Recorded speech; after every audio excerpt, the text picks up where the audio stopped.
We are live. Welcome, welcome. Thank you so much for tuning in. Happy Tuesday. As always, I am so excited for our call today. I feel like I say that on every single call, but we do have amazing panelists. So what can I say? And I love being on this call with you, Ed. I think it's so refreshing. You give us such a different perspective to health and fitness. And personally, I've already taken so many amazing hacks that I've implemented in my life, and I've been talking about it with my friends, my family, and little things, little shifts that you can implement. And that's what we're all about here at Hack Mankind. So if it's the first time you're tuning in, make sure you're at www.hackmankind.com if you're watching us live or just on this recording, so you can have access not only to this recording, to many more as well, and also to have the schedule of the day. So I'm so excited to be here today with Ed Lay, our wonderful, amazing health and fitness guru. How are you doing, Ed? I'm good. What a great introduction. I don't really know how to follow that. I'm great, thanks. You? You're doing awesome. Amazing. So one of the subjects that we have during this week is mindset, right? So having the right mindset, and then also looking at things that annoy us. Today's hack is actually looking at whatever we judging, or if somebody's making us, frustrating us, or whatever it is, to then look within ourselves.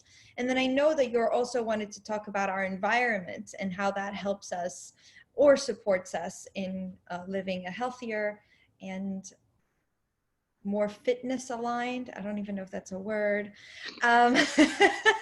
life. So where should we start? Mindset or environment?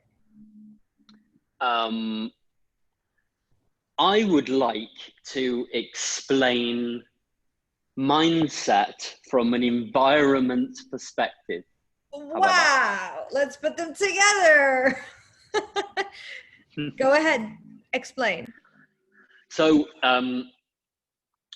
the way that we think about mindset, right, is it's the human part of our brain, right? It's mind, which means that we are present for it, and we've kind of, everything that we're doing from the mind is a conscious behavior, right? That's the idea of mind. That's what makes us human, is that we can imagine a future and then decide whether we want to do that thing or decide whether we want to do that thing. Whereas most animals we don't kind of credit them with that ability, especially not to the level that we have.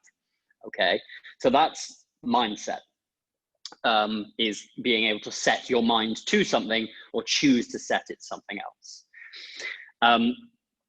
So one of the first studies that kind of pointed towards this environment thing that I like to talk about today, I'm going to come back to the mindset thing, I'm going to put it there, is during the Vietnam War, 740,000 troops were self-proclaimed heroin addicts, and they were going to return from Vietnam addicted to heroin. And Nixon, I believe, set up a huge task force that had like lots of psychologists. They were going to track them. It was going to be a mega expense to America. And I forget the name of the woman that was in charge of this thing, but she tracked everybody. And by the time she got around everybody, within a year, they found that only 2% of that number were actually heroin addicts. And they've actually done similar studies. I say similar studies, not in any way similar studies with mice, where they put a mouse in an enclosure, and they put food down one spout and cocaine down another one. And the mouse would go back and back and back and back to the cocaine, to the point where it would end up killing itself, starving itself, despite the fact that it could have gone to the food. It would keep going to the heroin. Heroin? No, cocaine. And then they changed the cages to be socially interactive and fun. And when they changed the cages to have basically lots of other fun mice that were, really enjoyable to spend time with, and told great stories and stuff, and they had loads of entertaining, stimulating things to do inside How the do you pick a cage. mouse from being a fun, interesting mouse to a normal mouse? It's very interesting. You just know. You just know. Spend a bit of time with them, and you'll know. Do I hate this mouse, or is this mouse entertaining? And they chose the entertaining ones, and they put them all in an enclosure together. And the mice tried cocaine once, and then didn't go back because they had connection with the fun mouse, granted, and the incredible thing, right? The idea of mindset is that we can look at the cocaine, we can look at the heroin and go, I'm going to choose to do that and choose not to do that. And the person with the right mindset can choose not to, and the person with the wrong mindset ends up having the drug instead. And that's just not true, right? We've got entertaining rats and studies on So they're Vietnam. actually, And I'm sorry to interrupt. I know this is like not important probably, but they're actually, you can say it if a mouse is actually an entertaining or fun mouse. And then, no, I've or made are that you bit up. joking? Okay, you're joking. Because I was starting to take you seriously there. I'm like, what are you talking about? Okay. So can you, Amazing. so let's clarify. The Yeah. environment was more fun, not the mice themselves. Yeah. They had other mice in with them. Okay, that were just not into cocaine. Yeah. So study on study 1, boring enclosure, solo mouse. Study 2, lots of mice, fun ones, not ones that they were fighting with. Essentially, they didn't categorize them as fun or not fun, but ones that they wanted to spend time with, and an entertaining enclosure. Basically, the environment determined the behavior, not the mouse mindset and not the heroin addict mindset. It was the environment and whether they felt connected to those around them and whether they felt connected, safe in their environment. And so mindset is not unimportant, but mind compared to brain is mouse compared to elephant. The majority of our actions are determined by our environment, i.e. the elephant. And to try and control an elephant with the strength of a mouse just isn't going to happen. So although mindset is useful, brain set is infinitely more important, because if you don't feel safe, you're going to do the habitual behaviors that make you feel safe, whether you have the right mindset or not, because mind is a human brain action, whereas safety, survival, is a mammalian brain, a reptilian brain. It is a evolutionary, significantly stronger part of the brain. So mindset, brilliant, but not useful if you're trying to create a habit in an environment that is attached to other habits. Wow. Safety creating ones. So if you're looking at, so first you would say, look at what it is that is the reptilian brain is feeding. So one of the things is environment. So what would you recommend for people right now? What can we do to create a better environment, to have better mindset, to help us? Okay.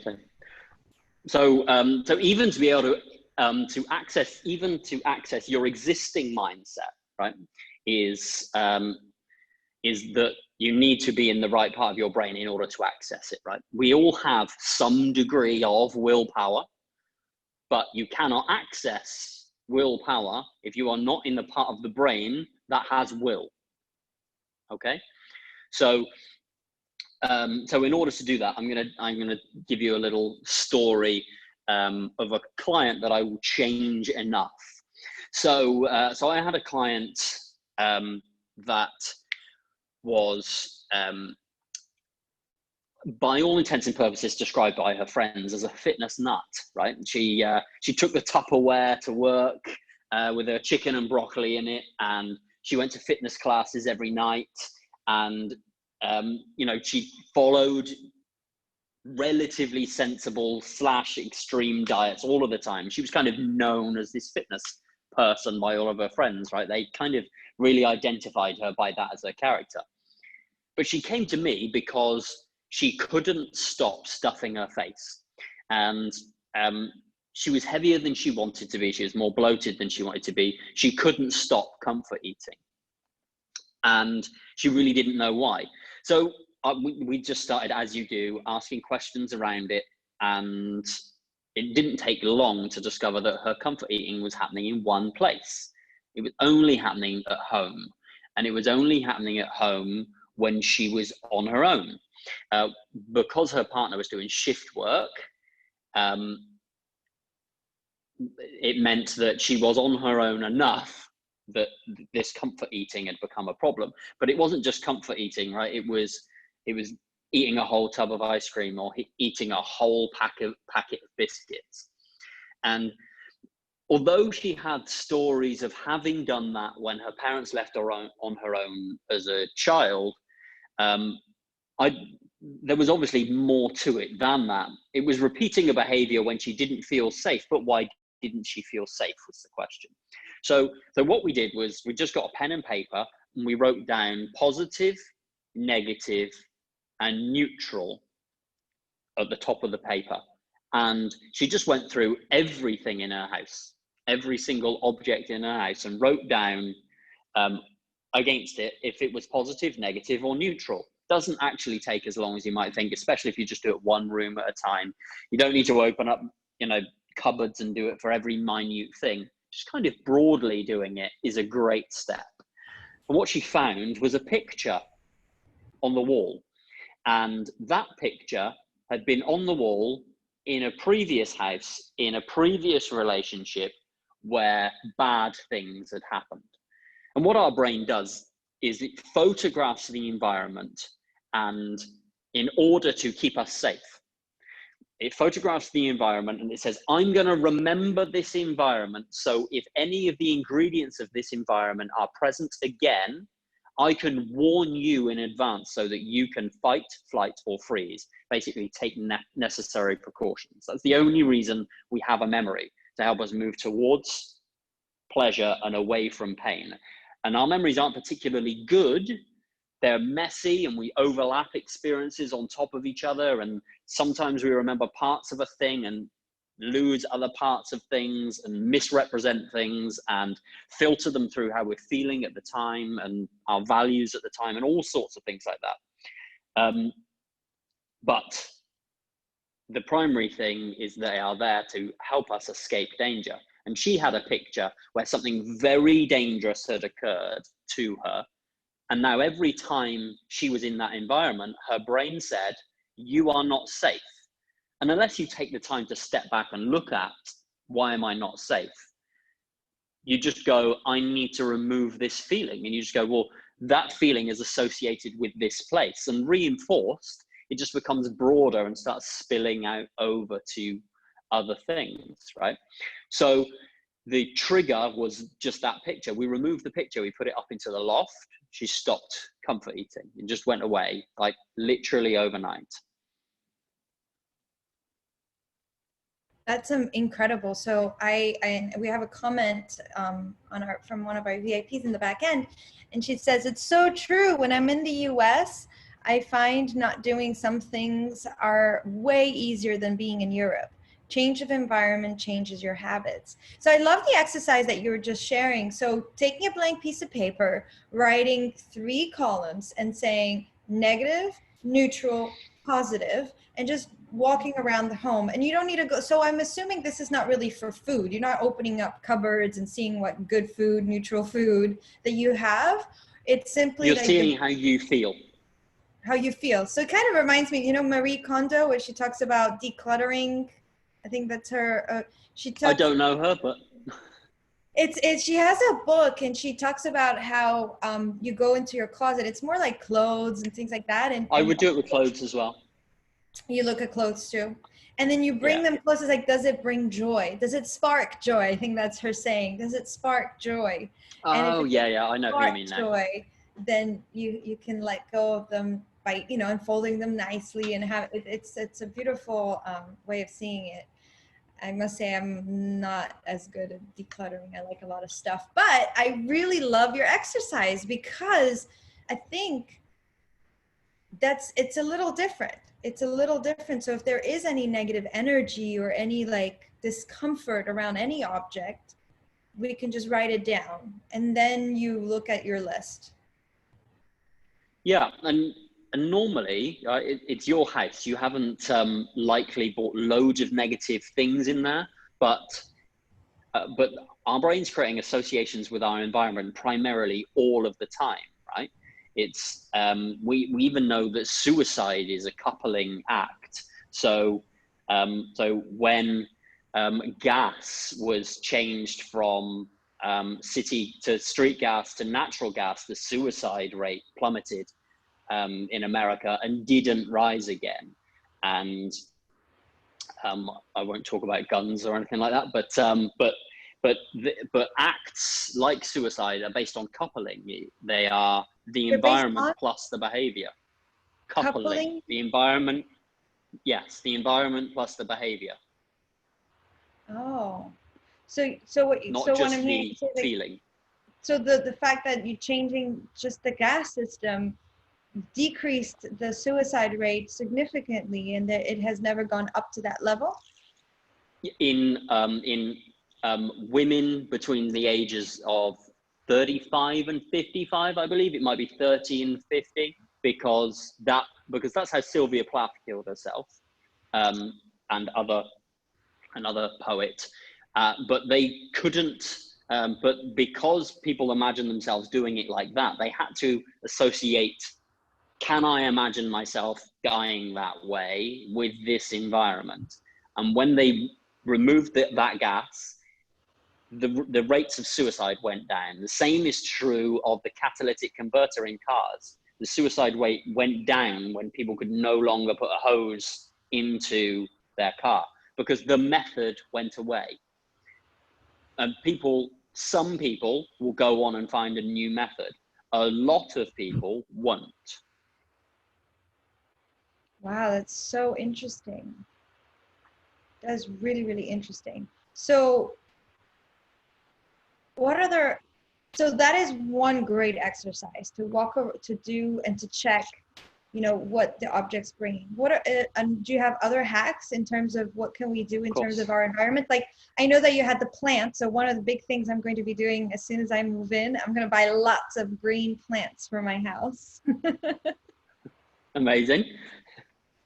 So the setting up your environment to support the behaviors that you want.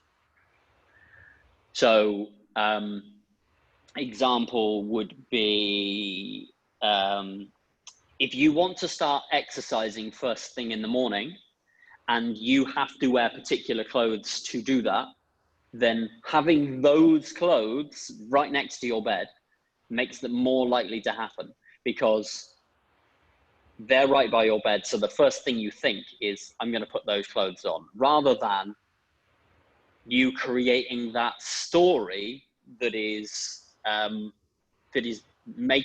pushing the exercise further away. That is, first I have to get out of bed, then I have to open the drawers, and I have to find the clothes, and I have to fight in order to get them, and I have to go to the wardrobe and find my t-shirt, and I have to put my shoes on, and all of those things, right? Whereas if we've already staged the scene, if the yoga mat is out and the weights are sat at the end of it and our clothes are right next to it and there's a glass of water next to our bed because sometimes we wake up feeling dehydrated, and if we've set out all of those steps, it starts to get to a point where it's harder to face you as the person who's not going to do the exercise, right? Than it is to face you as the person who's like, well, me yesterday believed I was going to do this, and you have to face yourself in order to ignore those 7 steps that you set out in front of you to do that thing, right? You're already halfway down the road. I really love that. And one of the things that you've given me as advice as well when it comes to working out, it's making it easy and fun, setting it up that it's easy and fun. So we talked about how I really enjoy group classes. And one of the things I really love, I see that you've got your 21-day challenge on the emails today, where Oh we yeah. have 21 days of doing workout. I'm like, I like that. I could do a 21-day challenge. I remember the last time I did a challenge like that, and it was videos, and it was this group of women, and I actually did the workout in my gym at home because I was traveling and I didn't get to do classes. But I did the 21-day challenge, and then I would talk about it on the group, on the Facebook group. It's like, I got excited when I saw the email this morning. I was just like, I can do the 21-day challenge. So making it easy. And I was actually Googling it. I must have manifested it. I was Googling yesterday. It's like 20, like challenge, like free challenge online. Guys, free challenge, www.hackmankind.com, and you get Ed's amazing 21-day challenge. So I'm excited about that. So that's it. It is. It's just about making it easy. And that's what it is. Having the yoga mat set up, having the course picked out, having all of that, the workout clothes picked out, the setting the alarm so you wake up on time, so you have time to work out in the morning if it's in the morning, helps you really set up the environment so it makes it easier. Yeah, and there are just so many things that make it easier, like saying, like knowing what you're going to do in your workout, knowing exactly how long it is, because you're likely to come up with a story that is, I don't have time. That's a story that's less available if you know exactly how long it will take. Even if you're going to do a hard stop and say, I'm going to do 5 minutes, no longer, even, so I'm not even going to complete my workout. If you've set it up in such a way that you were going to do a certain number of repetitions of something, you just say, I'm going to do a hard stop at 5 minutes.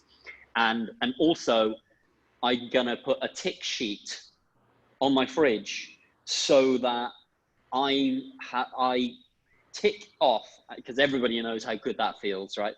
I'm going to tick off 3 things first thing in the morning. So like, I said I was going to drink a pint of water, and I did. And I said I was going to do a workout, and I did. And I said I was going to follow it up with eggs, and I did. Already proves to your brain that you are important to you. You're like, because your brain's always looking for information to demonstrate what's actually important to you. It doesn't care what you say is important to you. It just notes what you do and then says, okay, health is obviously important because I did those 3 things. Now I'm going to start looking out for more things that I can do to support my health. Yes, and Victoria tells us on the back end, on the back VIP backstage, great idea about having the exercise clothes next to your bed. It is a great idea. So what other hacks are there to set up our environment? So we talked about our working out. We talked about our objects in the house. What else? I guess it starts with deciding what behaviors you actually want. And then you have to ask yourself if you want to set up, like how at the moment your environment is set up to sabotage those behaviors, and how you would set up your environment in order to support them. Because if you've got a new behavior, if you're trying to create a new behavior, a new way of acting, then it stands to reason that all of the environment was set up to support the old ones. Because that's the way our brain works, right? We set up shortcuts completely unconsciously to make the other behavior effortless. Yeah. We place our television in front of our sofa so that it's easy to go sit down and turn it on, right? And if you've decided not to watch television at a different time, you go, well, okay, at the moment, this is set up quite easily. So the remote control being on the coffee table in front of the sofa is going to make it harder to stop watching TV in the evening, as an example. Okay, so what would make it easier? Well, probably if you hide that remote control, you probably won't hide it from yourself, right? But put it in a more difficult place. Remove the batteries, put it in a more difficult place. Now you're setting up barriers. You go, well, I'd have to find batteries and go and get the remote control and then come back and then do the thing. And then you could go, well, I'm going to read a good book instead. So I need said good book in front of me. And I need to give myself permission to stop reading that book if it isn't entertaining, and I'm going to pick up another one instead. Or I'm going to read something that I know I loved before. And it's just thinking more about the environment than the behavior, right? As soon as you've decided on the behavior, that's easy. And we spend so much time thinking about the behavior and trying to will it into place, when it was the environment that was cueing the opposite of that behavior all along, not your will or your mindset, right? So how is your environment set up to support the old habit, and i.e. discourage the new one, and how will you change it? So if you think of a habit that you'd like to start. Oh my goodness. A habit I'd like to start. You can make it up if you like. I will. One that I would like to start. Well, I definitely, yeah, the workout challenge. I think that one of the things I decided as soon as I move in to my new place, I'm going to have a morning routine. So there you go, a morning routine. Morning routine that includes like some sort of workout. So how is your morning set up at the moment to make that not happen? I'm not home, and I'm living in mom's boxes. Done. This is all fake background. It's lovely though. You could use that. Sorry? I said you could use that area. True. That's fair enough. Carry on. Yeah, I think it's the space. I guess, we talked about, I don't know if we talked about it on this call, but for me, it's stuck, and I've always had that feeling like I need to feel good to do good. Yeah. So I want to set up an environment where, and that for me is one of my most important. I do this thing called the passion test, and always top 5 are always my physical environment. It's like my home is where I'm at. It's always top 5 because that's why finding the right place, and I've taken my time and getting my apartment, and it's been important for me because it's on that top 5 list. And I think that setting up that environment is, it's totally aligned with what you're saying, actually, now that we think about it. It helps me, it really helps me, makes it easier, right? So I have set up one thing that I wasn't doing, which was making healthy green juices every morning. Cool. I made one this morning, and I finished it. I'm like looking for it. Did I already finish it? I think so. And so that was something that I've added, but I'd like to have a proper routine. And I guess my hallucination is I need to be somewhere where I have that routine. Sure. So you associate it with the environment you wake up in? Yes. Cool. And are you doing the jumping jacks still? You know what? I've been jumping in the shower. I started remembering, like, I did not jump, so I jump in the shower. Not very safe, but I've done, so the jumping jacks don't work. The hands gesture doesn't. Just jumping though. Jumping, yeah. Yeah. And my wife does that. Oh really? She jumps in the shower? Yeah. We've got a ridiculous shower, completely disproportionate to the size of our flat. We've got like a king's shower or queen's shower. Just an absolutely monstrous thing in a flat that it has no right being in. But so that, yes, she's got plenty of space. She does her kind of morning routine and the workout. But acknowledging that you already have a morning routine, right, where you do something physical to wake yourself up a bit, even if it's just something, and then you have a green smoothie, and then you walk your dog. That's a morning routine. And the only problem with it is if you're comparing it to somebody else's morning routine. And because then you can never make yours better because you're looking at someone else's rather than your own. There's a book called Morning Rituals that has the morning rituals of, 100 successful people. But the thing is, all of them have got a completely different morning routine. There's an idea that we should have a particular morning routine when really we just want to be paid in certain ways, whether it's I want to pay myself in my health, so I do this green thing, and I want to pay myself in more energy, so I do this, and I want to feel connected to the world, so I walk my dog. And that's 3 things, right? And then if you go, I want to feel connected to people, you could send a text message to someone that you care about and tell them so while you were walking your dog. And then you've got quite a comprehensive morning routine that doesn't require much thought. But you can't really expand on someone else's routine. Yeah, that's very interesting. For me, I was seeing morning routine as I get up, I do yoga, like it's more structured, and it's so, I'm so grateful for what you're saying, and I hope those tuning in are really listening in, where it's like you already can build on what you're doing. It does not need to be an effort. I think I was thinking like it needs to be very different from what I'm doing. Then one of the things I'd like to remove from my routine is eating sugary cereal. I really like them. I kind of, since I've been here, I've discovered them, and they're really yummy. So I take a whole bowl of like this like graham, like totally unhealthy sugary cereal. So Amazing. I should replace that. What would you replace it with? An acai bowl. Is that something you like?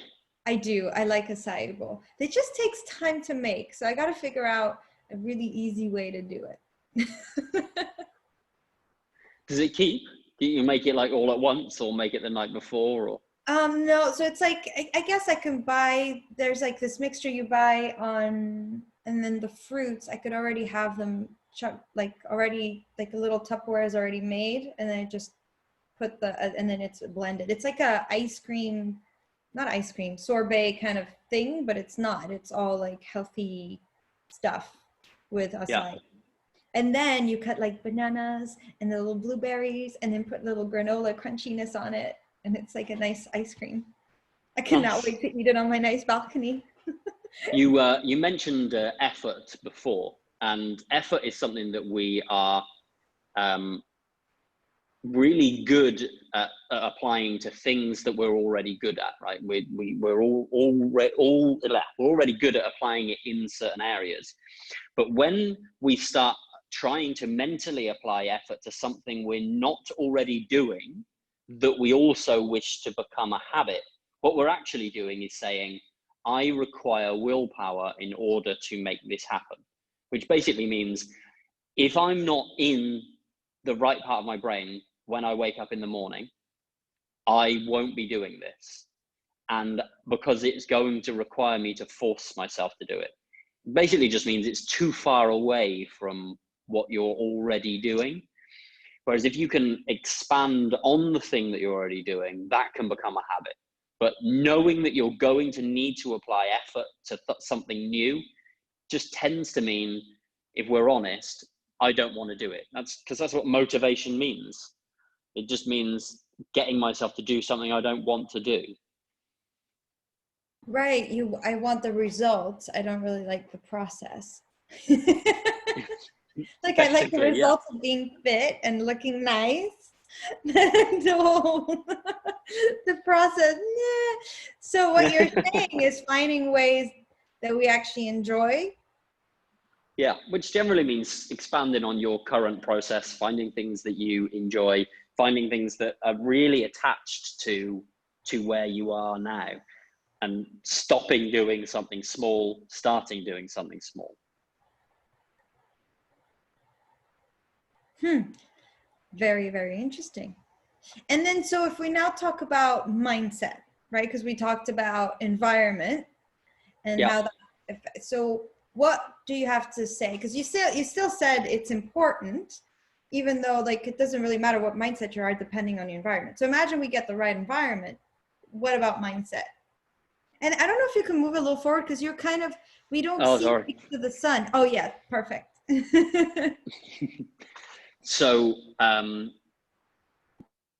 useful mindset might be, I can't think my way out of negative emotion. Right? That's a useful mindset. It's a fact, right? If you're feeling stressed, you can't sit there and fix it in your brain. You have to take some sort of action, right? Because it is stress or negative emotion are literally a demand from your brain to fight, flight, or freeze. And so you're going to have to do one of those things, and your emotion will not disperse until you do. So a useful mindset is that. And that is a way of noticing, oh, I'm not in the right part of my brain, so I'm now going to act to put myself back where I need to be. So you could layer that onto procrastination is I can't mentally get myself to do that thing because I don't want to do it, so I'm going to do something else, right? As we've just gone through. So I'm feeling something and I'm not going to be able to think my way out of it, so I'm going to go and do this process, and then I'm going to look at why I'm not going to do it. And so I believe that the power of mindsets are to help me recognize when I'm not using the part of my brain that I want to be using to do this thing, because I know that there is no habit at the end of that. Can you give us an example that you've seen and how the mindset has shifted, like with a customer, with yourself, a client? Yeah, absolutely. So so I was speaking to a client a few weeks ago who was overwhelmed with this whole process in the eastern part of the world, I'm going to say, otherwise I'll give away who it is. But so I was speaking to a client, and they were overwhelmed with the way that their business was going, and all of the legislation and all of the documentation, and what they were going to have to do with all of their staff, and was basically experiencing a feeling that was causing her not to take any kind of action. So she ended up stuck in inaction, in procrastination, in doing things that didn't need doing, and worrying all of the time about an imaginary future because she couldn't know what the outcome was. So I spoke to her and I gave her a tool that she could use that helped her to remove that emotion, to get her into action, to get her to the place that she needed to be in order to take action, basically. Does that make sense? It's a little vague for me. Yeah, so, good point. So I'm trying to work out how to construct an example that is basically, you want to get yourself to do a thing. Yeah. You are not doing that thing. Yeah. Despite the fact that it's really easy, right? So let's say a diet is 21 default meals that meet some sort of criteria, of which you could walk into the kitchen now and create that meal, one meal that aligned with that. So if you're not aligning with those 21 default meals, it isn't because of your mindset, it's because of your brain set. Yeah. And so a useful mindset is knowing that you don't have a mindset problem. You have a brain set problem. Yeah, something in your environment, something in one of your environments or one of your beliefs is triggering you to not be able to do that thing. Yeah. And so what you're saying is, when it is only a mindset thing, we actually, the mindset is just realizing that something's not working and shifting it. Yeah, so what I'm saying is, a useful mindset is to know that you don't have a mindset problem. Nobody does. Ever. It doesn't exist. What's your definition of mindset? Being mindset is, I'm in the human part of my brain. Okay. And the human part of our brain is it's a problem-solving machine. And some people are better at solving problems than others, and that's generally because they've had more practice at solving problems than others. And generally those problems are in a specific area, but if you're in the right part of your brain, you can take steps to solve that problem. And if you're in the right part of your brain, that's the only way to practice being better at solving problems, right? So acknowledging the fact that all you have to do to get a better mindset is be in that part of your brain more often and practice solving problems. And when you solve your current problems, then you get to move on to other problems. Like Jordan Peterson says, don't start trying to fix other people's lives until you've fixed your own, right? Which is why one of his tips is making your own bed in the morning. It's getting your own house in order. And once you've done that, you're probably quite good at solving problems because you don't have any, right? So you've escalated up to your next level of problems. Like Warren Buffett still has money problems. We would just happily swap them for ours. But if we did swap his problems for ours, we'd have significant money problems because we haven't had all of the problems on the way up to where he is with his money problems, right? Mm-hmm. So that's powerful. Yeah, go ahead. Sorry. Yeah, I was just going to sum up the mindset. Nobody has a mindset problem. We have a brain set problem masquerading as a mindset problem. And the brain set problem can be addressed through different tools and through the environment.